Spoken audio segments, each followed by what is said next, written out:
Nous avons eu des cours sur le sourire et je pense que tout le monde dans l'espace d'exposition a souri.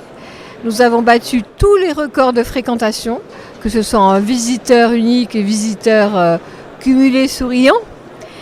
Nous avons battu les records de Rex, nous avons battu les records de stand. La magie de l'ESF opère toujours année après année. Non, c'est formidable.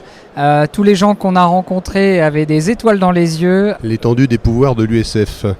Eh ben, écoutez, c'est de pouvoir réunir sur un site comme Lille plus de 1500 adhérents qui partagent avec des partenaires des présentations sur leurs évolutions. C'est le seul acteur indépendant de SAP qui permet aux utilisateurs SAP d'avoir accès à tout un écosystème de manière objective et donc de pouvoir comme ça interagir, faire du réseau et améliorer la valeur apportée par les solutions aux entreprises, des adhérents.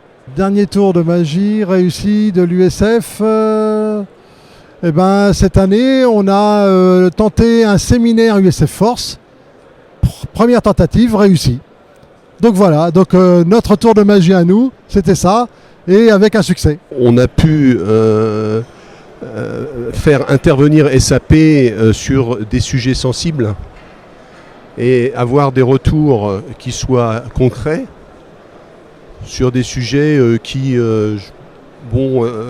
demandaient des explications claires. Quand on se rend compte que l'éditeur est obligé de tenir compte de ce que dit l'USF, ça c'est un grand motif de satisfaction. Et ça montre bien le rôle de l'USF qui n'est pas un simple club utilisateur. Si j'avais une baguette magique, je ferais en sorte que l'éditeur écoute encore davantage ce qu'on a à lui dire. Et les retours qu'on lui fait... C'est très difficile parfois de se faire écouter. La baguette magique devrait nous permettre en fait aujourd'hui d'être plus à l'écoute et d'être un peu plus ouvert, de permettre aujourd'hui de déployer des outils qui vont permettre à nos collaborateurs de travailler beaucoup plus sereinement, beaucoup plus facilement et de travailler sur des sujets beaucoup plus profonds. Aller plus loin dans le francophone. Je pense qu'on peut aller beaucoup plus loin au niveau des frontières, donc il y a de quoi faire. L'USF, les points forts, c'est la convention, forcément, avec des rencontres et des liens qui se tissent avec les partenaires.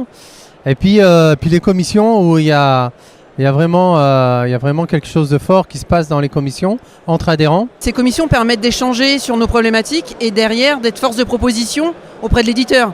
Lui montrer qu'effectivement on a tous les mêmes problèmes et c'est pas juste une entreprise qui a un problème spécifique, mais vraiment des problèmes partagés, et c'est cette force dans les commissions qui nous permet d'évoluer et d'avancer.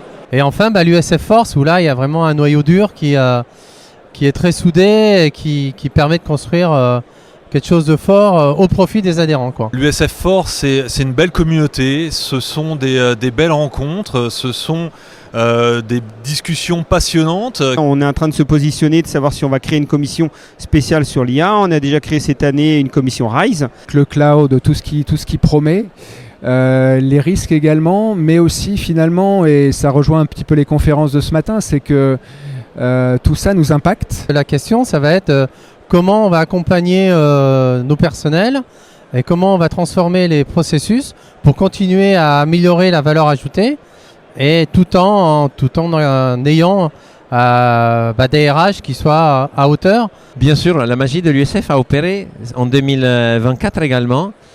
C'était une belle aventure à discuter du cloud, montrer quels sont les mythes et quelles sont les réalités auxquelles nous sommes confrontés. Nous sommes en train de penser à l'USF de demain. Autant être maître de nos actions, responsables bien évidemment, mais préparer l'avenir parce que nous voulons le faire et pas nous voulons l'attendre.